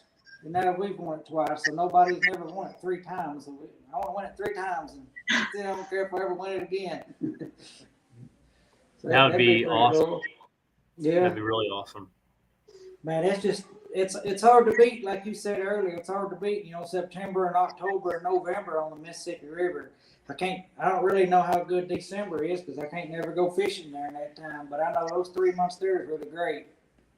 I mean, it's, you know, a new matter tournament. It was just nice to be able to go out and fish and enjoy it and not get sunburnt and, you know, and hot. Because Yeah. I ain't a big summertime fan. I like it. I like cool weather. Oh, I love it now. I mean, it's perfect. It makes the fishing fun. Yeah. It's just, that's what I love about the fall festival in the Madrid. So, and the fishing's good. Hey, so Jeremy Seaball says Nooner is just as good at fishing as he is at goose hunting. Oh yeah. Well, I don't know. No, I don't think so. No. I think I'm a lot better goose hunter than I am fisherman. So besides fishing, like, so you do guide a little bit, but you're guiding geese and what else? Turkey and No, it's ducks and geese. just ducks and geese. Yeah, I'm stingy when it comes to them turkeys. I don't even want my brother killing them. That turkey's my favorite, man. That's my favorite thing to do is turkey hunting. Yeah, but I don't know. The older I get, the more I enjoy fishing. You know, I've always enjoyed fishing, but fishing, you know, when I was a kid or growing up, fishing was just something I've done and waiting on hunting season, you know. But now, you know, I think I just seen fish like I do anything. Yeah, especially being able to do it with the family too. Yeah. You know. Well, that was another reason that we chose to buy the Easy Cat. You know, I mean, because, you know, our family, you know, my brother's got kids and my sister and me, you know, we'll all go out there on Wheeler Lake during the 4th of July. We take, you know, family vacation down there and we'll just, you know, me, Dad, and my brother, we'll fish. You know, while my mom and my wife and my brother's wife and sister and the kids, you know, they'll all sit up there on the front and just do whatever it is they're doing while we fish in the back. So that's one of the main reasons that we went with the Easy Cat model. Is that I don't know, man. It's a good boat. So what Trey Mitchell says, what's the new tip of the day from Nooner Hall? Yeah, Lee. I don't know. You know he's my neighbor, don't you? No, I did not. Yeah, he just right through this wall and about 30 yards is where he's sitting at now. Does he hear you singing? All the time. Live from Turkey Thug Road. Yeah, live from Turkey Thug Road. That's the name of the road we live on, Turkey Thug Road.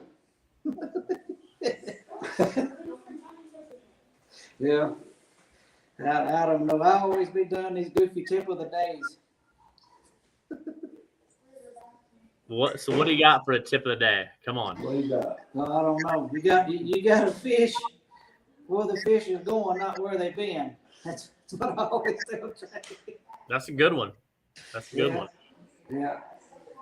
Now, if we was duck hunting, I'd be telling you to keep your face down.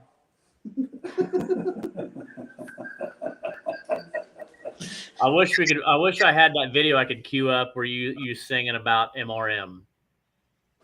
Oh yeah. I'm glad you don't. I was talking about Alton. Yeah, we was talking about. Yeah, Alton. And but you ended up you were going to win MRN and you won it. Yeah, I had a picture of the 2022 plaque, and I said the 2023 was going to go right here. Ain't that crazy? Yeah, Lee. Hey, I got a video that I took when I was pre-fishing out there. I had caught an 83-pounder. It was on the Tuesday. It was September 12th. It was the Tuesday before the MRM. I caught an 83-pounder, and then after I went and picked up my wife at the boat ramp and had her take the picture. So the pictures I sent you last night, my wife took. I let that fish go. I went to another place and I caught a 53-pounder, and I'm out there by myself and I had my phone set up, and I was like, look, if these fish don't move, it's going to be back to back.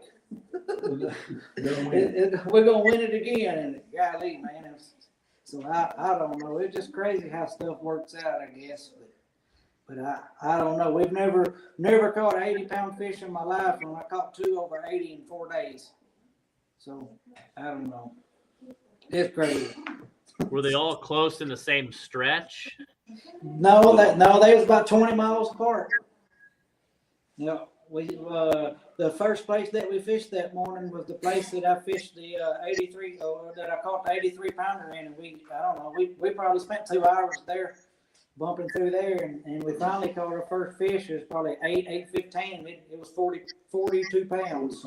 Yeah, 40-something pounds. So when you pre-fish, you're using hooks. Then you're not. I always hear people zip tying bait and all this stuff. Yeah, we use hooks.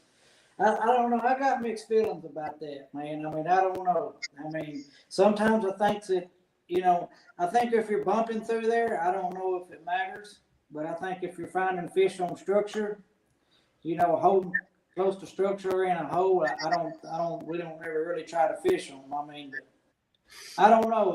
I got mixed feelings about it, because last year at the New Matter tournament, 2 days before the tournament, I went pre-fishing, and I had 9 hits. And I had my baits clipped on using swivels to clip the baits. And I had 3 of them pull drag. I mean, you'd be bumping and boom, they slam it down and drag starts going out, and there was big fish. And we got there on tournament day and they was gone. I mean, a lot of good not using hooks did for me on Thursday, I mean, how rare is it that a 100-pound fish might bite? And if you don't have a hook on, you're gonna miss that opportunity. Yeah. I think you're a fish on Thursday. We know that these blue cats migrate. They move a lot. I think if you're, especially like tournament angles, like I'm gonna go to Vicksburg, I'm gonna go to Memphis. I want to win the tournament. I'm gonna fish hard, but I don't want to like not fish for 3 days and lose a chance at having like the day that we had. Granted it was on tournament day. Exactly. But we'll always talk about that and remember that forever. So yeah, we got 4th, but we also had fun and caught a ton of fish. I mean, I think Yeah.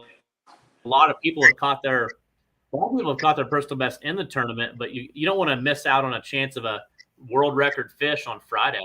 That's kind of how I look at it. Exactly. You know, Casey 2-year-old catches every fish that he can catch. you know, like down there at, I think it might have been 2020, we was down there at Helena for the Cat Masters, and that, 2020 in August, and we was getting ready to load our boat. It was getting close to dark, and Casey come up. He said, "Hey, when did you find the fish?" And at that time, we did clip on the baits, and I said, "Well, we had some good hits. We didn't use hooks." I said, "How'd you do? You find them?" He said, "I caught 19." I said, "You caught 19?" He said, "Yeah."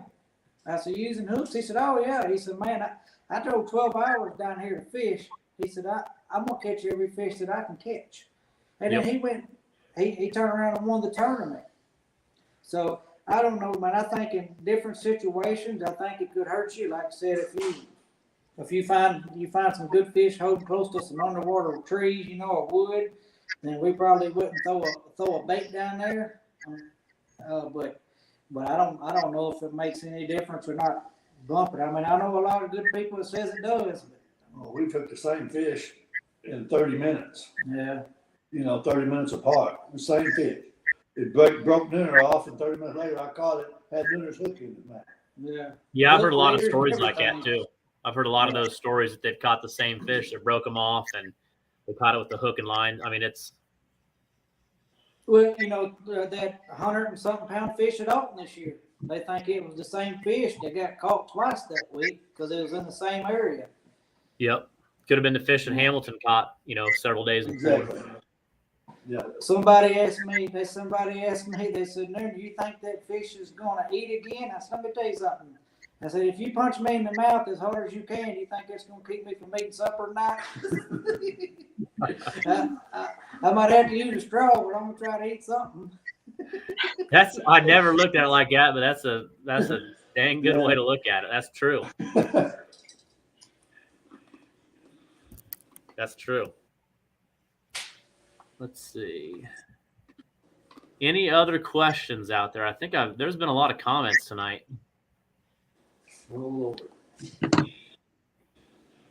Yeah, I'd like to have Chris Stout take me out on a guided trip too. We need to work on that. Yeah, I'm trying. He'll probably take us over there to Pickwick, but I doubt he'll take us out on the Mississippi River. Yeah, I want to go to the Mississippi. Yeah. Yeah. I've always wondered, and I asked Hunter Jones, I said, "How's this work?" He said, "What do you mean?" I said, you and Chris partnership. You take Hunter Jones and you take Chris Stout. They're both really great fishermen. But they're partners. So how do you determine where to fish? Like Hunter has a boat, Chris has a boat. Chris go one way, Hunter go the other. Pre-fishing, Chris say, "I'm on fish." Hunter says, "I'm on fish." Where do they go, How do they decide? How do they decide? And Hunter Jones don't talk too much. He's real quiet when it comes to that stuff. He just says, "I trust Chris and Chris trusts me." He said, "If he says he's on fish, then we'll go to where he's at. If I say we're on fish, then he'll come where I'm at." So I don't know. I've always wondered how that goes. You need to have them on next week, Alex, and let us ask some questions. I don't know that though. I'll try again. I mean, I'd like to have David and Phil on. I'd like to have. I mean, I'd love to have a lot of people on. Some people just don't want to do it, and some people just can't do it. But I'm working on getting more people on, and like I said, having fun. And really, I'd like to do more of the stuff like we did tournament day. Some of the live stuff, the fun. Not even in the tournament setting, but where we can just go out and have a couple boats. We're having fun. Little fun little bets and stuff like that. I mean, that was really fun. I appreciate you guys doing that, and hopefully you guys enjoyed it. I know a lot of people really enjoyed watching it. Yeah. It was a good time. It was the first time that we ever got to do that, and it was pretty fun.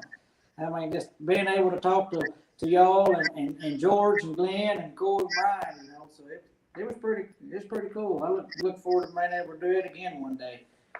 I think my brother's got that Starlink stuff, so I don't know about it. So what's your plans the rest of the year before you kind of hang it up? Well, Saturday, my sister's getting married, so we got to go do all that. And Sunday, we're going to Helena, so we'll be down there at Helena the 15th through the 22nd, and then we should get home on Sunday on the 22nd. Plan on fishing here at home Monday, Tuesday, and Wednesday, and then going down there to what's the name of that place? Lake Ouachita. Ouachita on third. What did you call it? What did you call it the other day? Wichawachi. Lake Wichawachi, whatever it is over there. I told Alex before when he announced it, and without saying the name of it, we should have everyone pronounce what they thought it was, like the people who aren't from down around there. Yeah. Hearing all the different names of it. Hey, that's a little bit worse than Natchitoches down there. Oh my!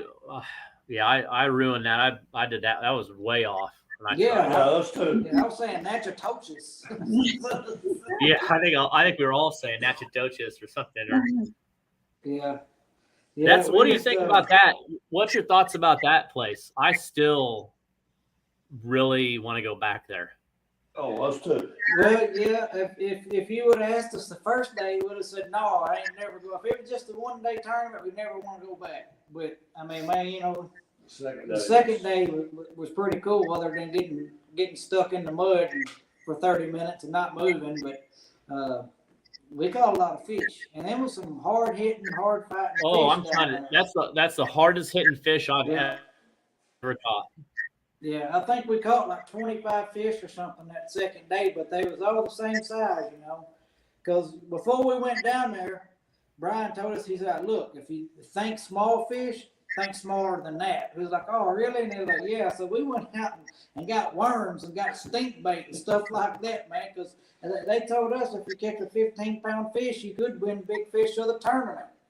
Well, the first morning we caught a 15-pounder. We was all excited, thought we could win a boat. And we get in there and Mr. Juan and Miss Wanda been caught a 52-pounder or something. We was like, oh no. So that was a pretty cool place though, man. I mean, the fishing was fun. Yeah, but I don't know what it's like throughout when was that? In October did we win or November? I think it's November. I think it was the first weekend of November, but I've heard that you can bump it and stuff. And like I said, I think that we hit it where there wasn't a lot of boats. Not a lot of people kind of knew what they were doing. I think it was one of those where we didn't know if it was blues or channels or what. And same thing. The first pre-fishing day, we were using stink bait and worms. Yeah. And catching I'm talking like 15-inch channel cat. Like I was like, this is crazy. And then once we never caught a fish. Out, huh? We never caught a fish pre-fishing. Yeah, the fish we caught were, and then we would go in the channel and we were marking just giants, and I think they were those giant gar. Yeah, they got like 8-9 foot gar down there, alligator gar. Did you ever see a gator down there? No, I never did. But remember that cold front that came in? Yeah, brought a lot of rain. So I wonder what that would have been like if it was good conditions. Yeah, it could be a lot better than we even thought it was. Yeah, maybe. Did you ever see your peg float while you was dragging? No. No, we did. We did. Water was that shallow. Water was that shallow. You look over and you see your peg float. Yeah, your painter board would be floating, and then behind it, 4 foot. Maybe a few times, yeah. I mean, I don't know. I'm not going to say much about what I've seen down there because that's that's a good body of water. I'll say that. Well, I can tell you what I ain't never seen.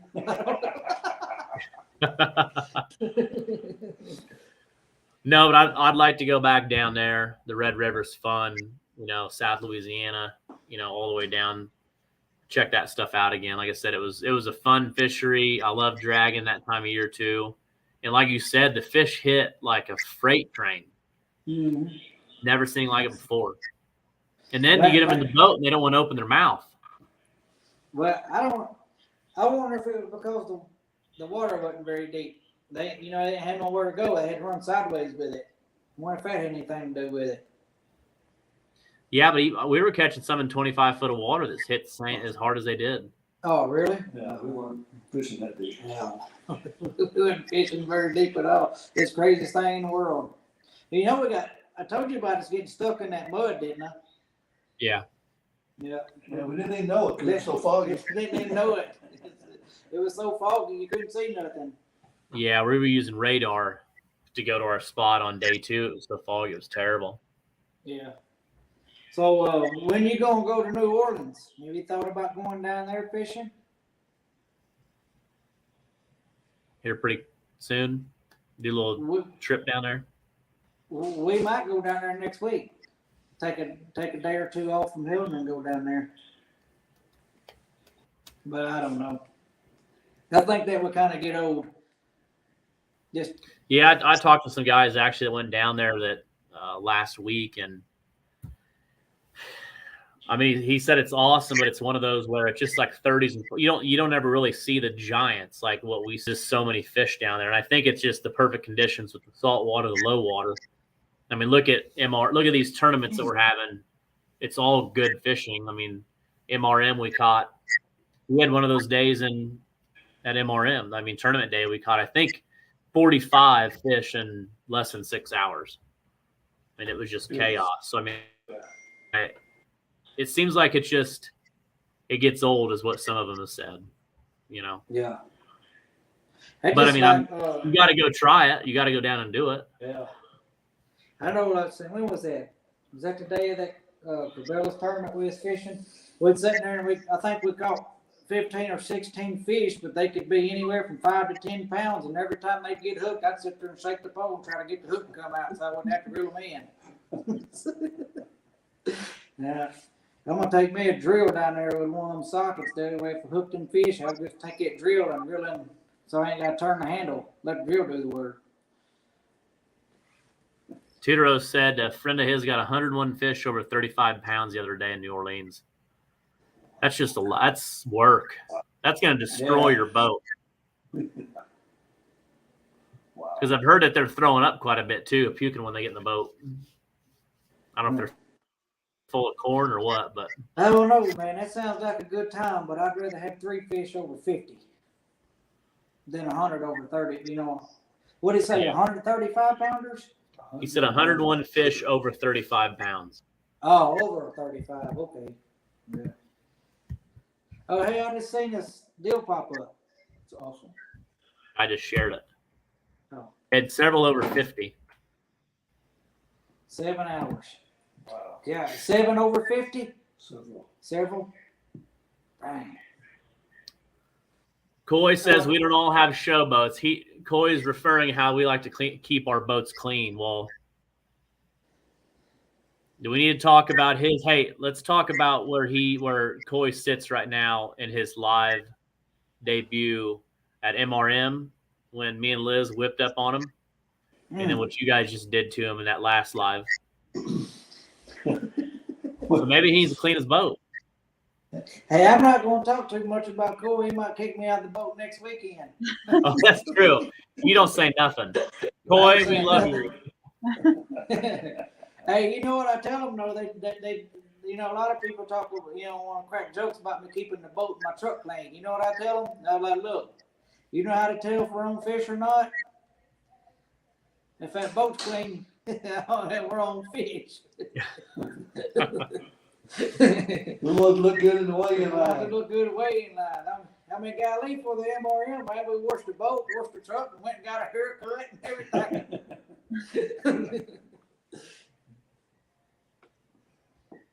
Yeah, well, that's awesome. You, Coy, and Brian in a boat. That's going to be a crew there for the championship. There's going to be a lot of smack talk starting too. Yeah. It probably already has. I just haven't seen it yet. With like Blair and Moore and. Oh yeah, I think Coy and Brian got Charles all fired up the other day when he told them that I was going to come down there and fish with them. I told them that I done talked it over with my wife and I ain't got nothing going on, so I'm gonna go down there for 10 days and pre-fish. I told him.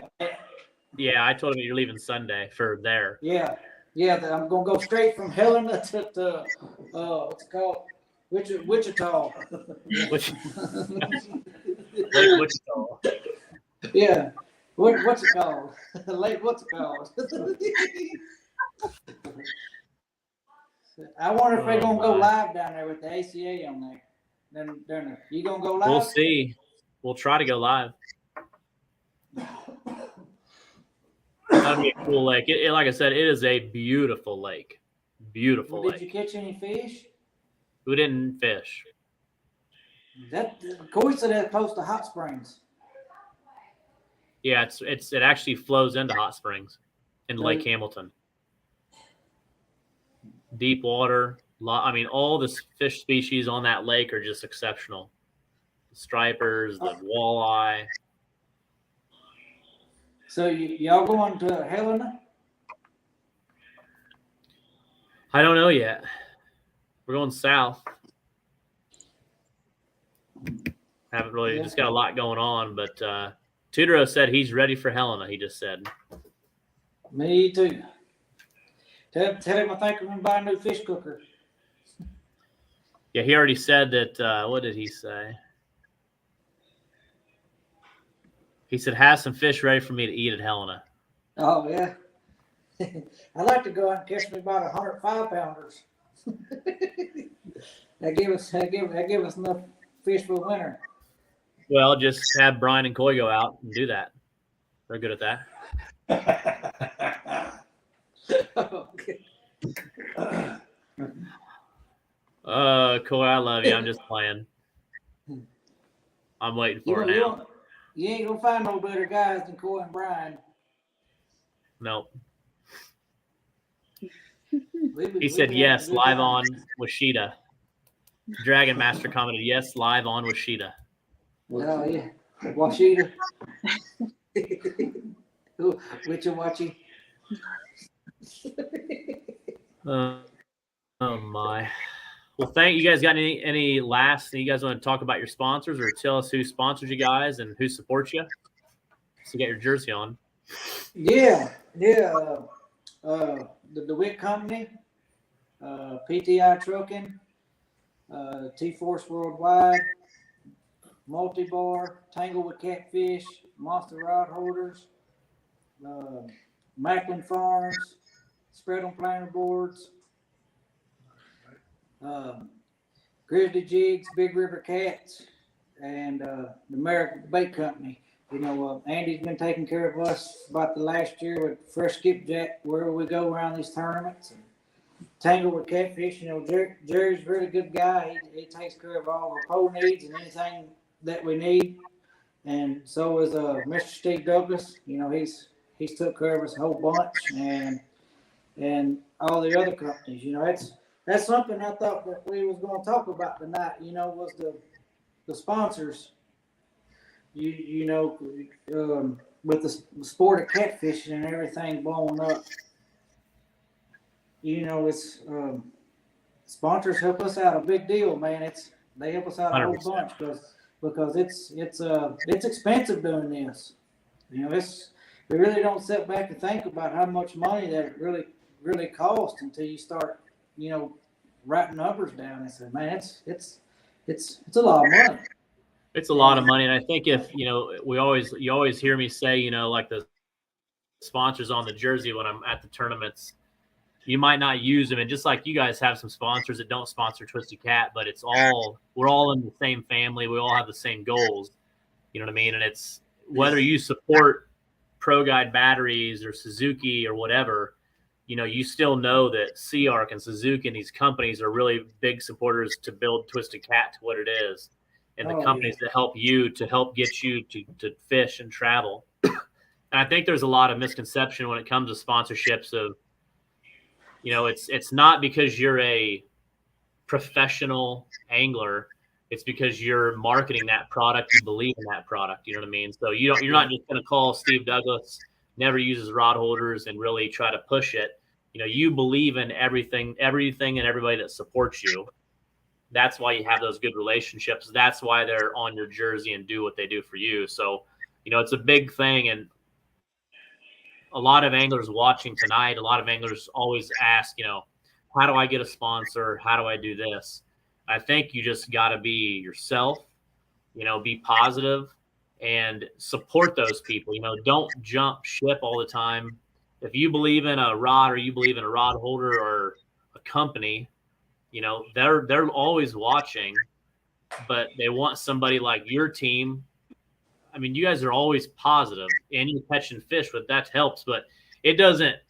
TWC or your sponsors won't say, you know what, Team Thompson, we're going to drop you this year because you're not catching the fish that we expect.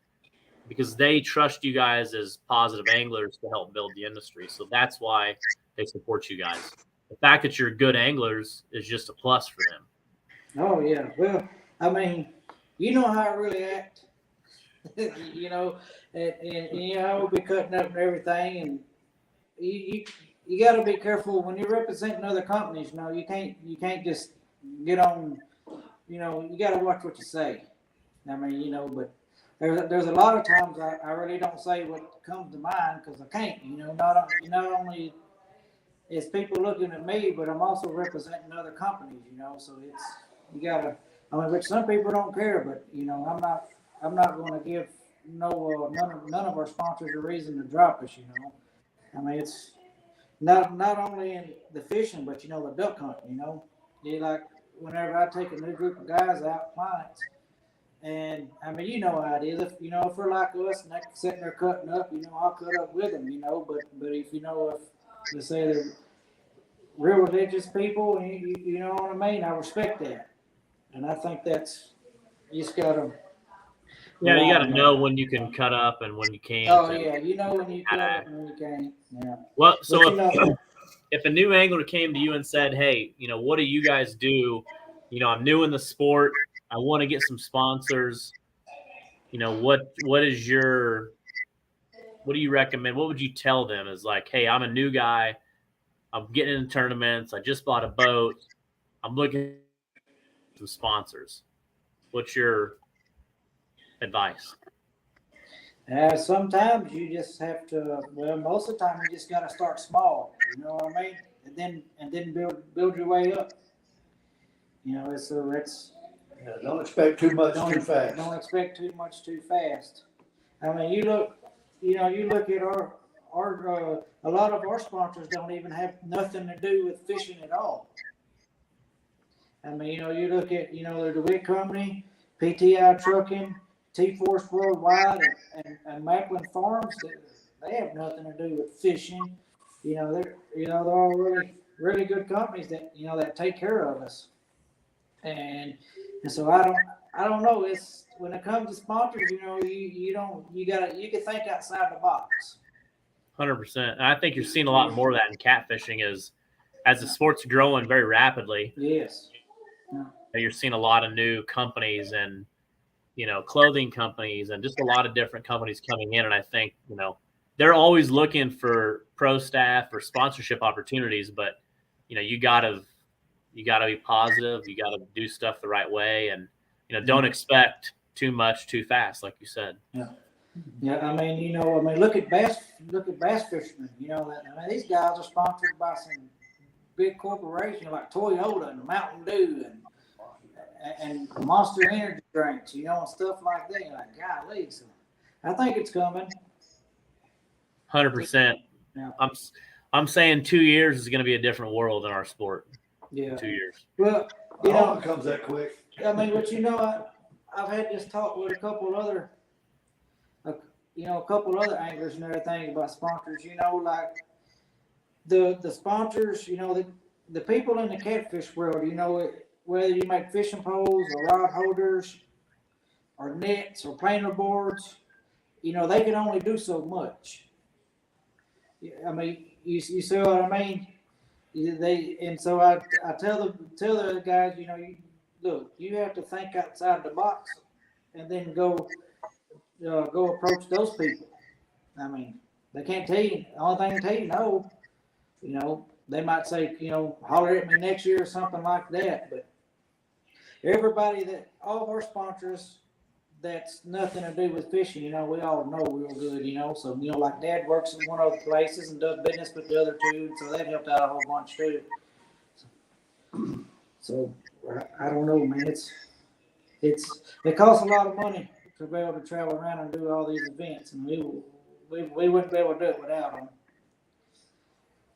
It does. And I think that's one thing, like with Twisted Cat, there's a few years back where I really, because when I took Twisted Cat and started it, it was two anglers and then one over 65 or 16 and under. And then we went to 3 anglers and it just kind of stuck. And, you still have some 3 angler teams like you guys, but then you still have the 2, and then they bring that third guy that gets into the sport. So, and it helps for paying for expenses. It's a lot of traveling, a lot of stuff and anything. So, that's kind of why we've stuck with the 3 and it's worked out well. And, we plan on sticking like that. But, again, it's the sponsors are helping Twisted Cat. Like I said, we went from a $5,000 championship to a $10,000 last year championship to now $35,000. So that's because of sponsors. And we're trying to grow the sport. That's our goal. Get more people out there fishing. Even like 3 to 5 years ago, not a lot of jerseys in our weigh-in. A lot of cutoffs. I had some people didn't wear a shirt at all.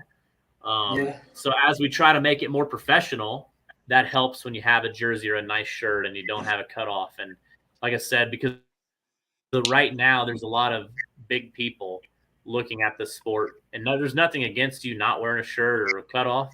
It's just as we try to make the sport and yourself more professional, that's what this sport needs. Well, it's got to be marketable for sure. 100%.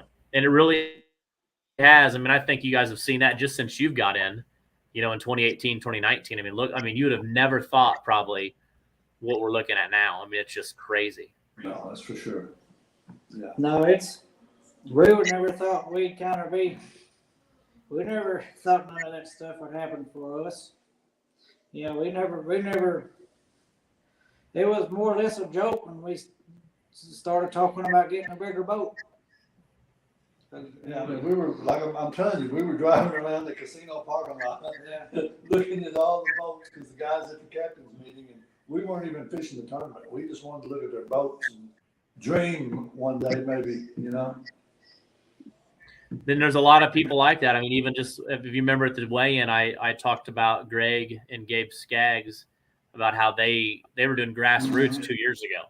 They were doing the $50 entry 2 years ago, fishing by themselves against just themselves, and now 2 years later they're respectable. They're putting in work. Oh, yeah. They got the big fish up at Cape a couple weeks ago.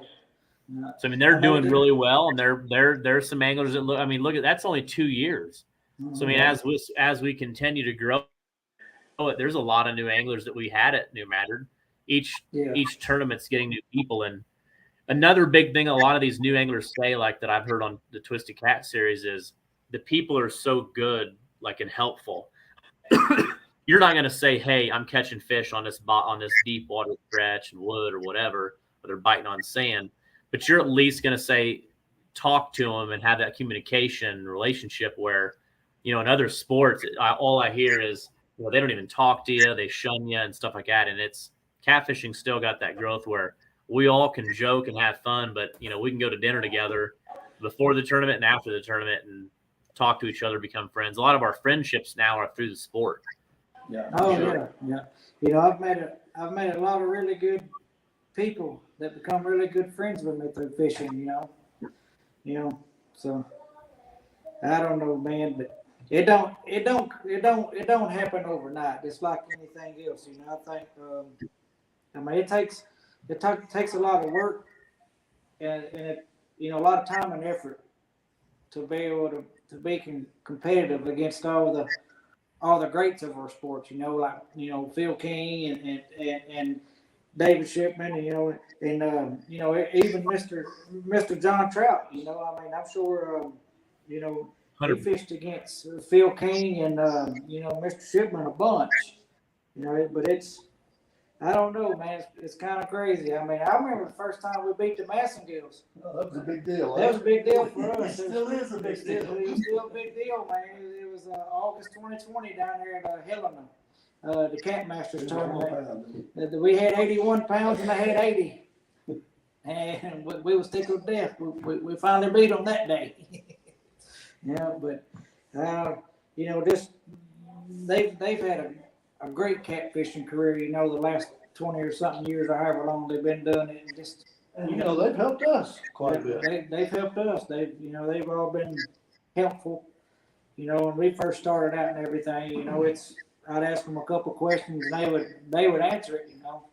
They would give me just enough information and not to tell me too much. But Yeah. yeah. But the thing is, they're helpful, and that's what the sport's about. And like I said, that's great, and I don't know, it's just awesome. I mean, just think 5 years ago, you were spinning props in a duck boat at Cape Girardeau tournament. Yeah. For Hey, sure. hey, we won a couple of tournaments out of that duck boat. I remember one of them, we won on Wheeler down there, and this guy that was in the crowd said, "Oh, look at this! They're this little bitty duck boat." We won the tournament, so I don't know. That was kind of weird. Well, not weird. That was kind of funny because it was an 8-hour tournament. We never caught a fish the first 4 hours. We had a bass boat run through our planer boards, and rods started going off everywhere. It looked like great big old takedowns. And we was catching a big old bass boat. Yeah, but that was fun, man. So we come a long way. You come a long way. That's cool. Well, I'm glad you guys are on the show. I'd love to have you again. Like I said, I'll probably see you guys next weekend at some point. Yeah. Have some fish. We'll eat some fish. Yeah, eat some fish.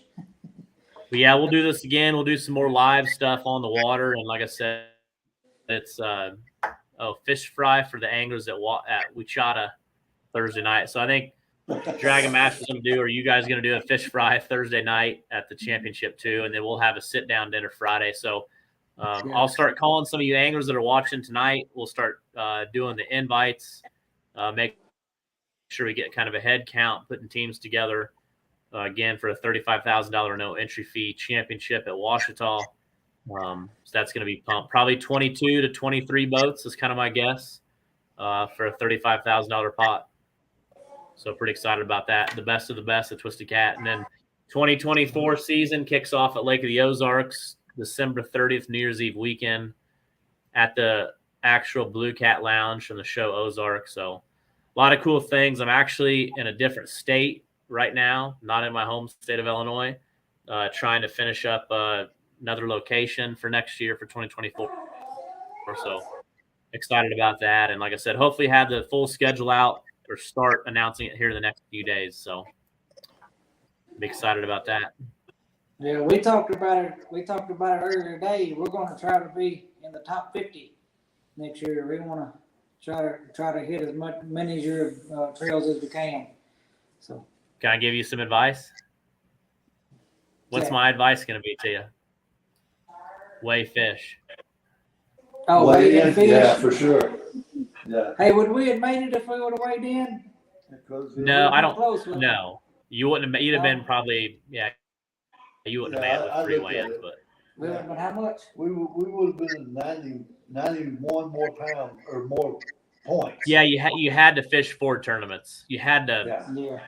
You had to almost weigh fish in 4 tournaments, or have not a great weight and 3 really good. So I think I foresee next year being even tougher, which is what I want. I think what the anglers want.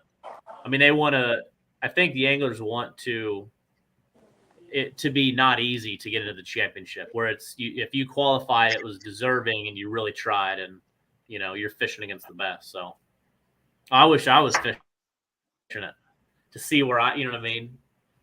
So, but yeah, no, I'd love to have you guys next year. And yeah, that'd be the second year I've got to fish it and not qualify. So hey, no excuses. We're gonna do it on our own 24. next year. Yeah. That's right. We're gonna do it on our own next year. So that way Dad and brother can go down there and fish too. Okay. Anything else you guys got left to say? Well, I appreciate you having us on, Yeah, and appreciate what you do for the sport. Yeah, thank you for having us on there, and thanks for letting us use your little Starbright device the other day. That's a good time. Yeah. Look forward to seeing you. Hopefully see you next week. Yeah. we'll definitely have some fish. But thanks, guys, again for coming on. And we're all in a different state actually right now. Liz is in Illinois. I'm in wherever, and then you guys are in Missouri. Yeah. You're not gonna tell us where you're at, are you? We'll find out next year, won't we? You'll find out soon. But yeah. So again, thanks again. Oh my, Nate talked about the scratch on the Starlink. Uh-oh. Who did? Nate Moore Moore. said he heard there was a little scratch on the Starlink dish. Yeah, yeah. I ain't worried about that no more because y'all already knew about that. Cause I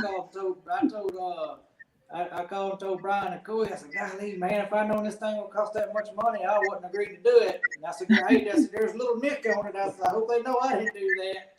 No, we knew it. Again, that was awesome. I like I said, I hopefully we do that at Ouachita and kind of continue to build on that. I got some other things I'm working on too for next year. So I'm pumped for 2024. And again, thanks for being on the show, and we'll have you plenty more times, I'm sure. So you guys have a good night. Thanks again, and I'll see you hopefully in a week. All right. All right. See y'all. Thank you. All right, see you guys.